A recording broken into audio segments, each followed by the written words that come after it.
one of the difficulties of writing a book about the Norman Conquest is not only is the subject matter vast, but the surviving evidence when you go back nearly 1,000 years isn't that good. It's a big contrast with the later Middle Ages where you have an embarrassment of documents. When you go back to around the year 1066, you have very few.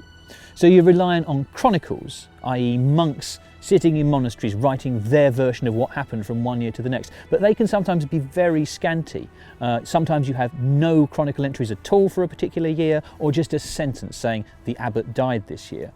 You also have some charters, and in the case of the Norman Conquest, you've also got Domesday Book, which is a fantastically important document, and we'd be incredibly impoverished without it. But again, it's a very difficult source to interpret.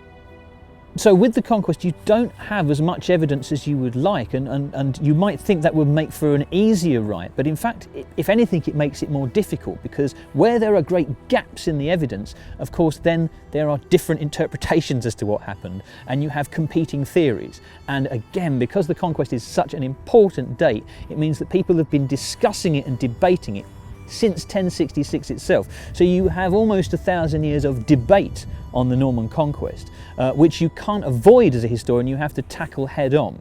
So my aim in this book is to tell people what happened, to tell people the story as I understand it, but to also explain why I've gone with a particular interpretation, and to explain the basis on which my interpretation rests.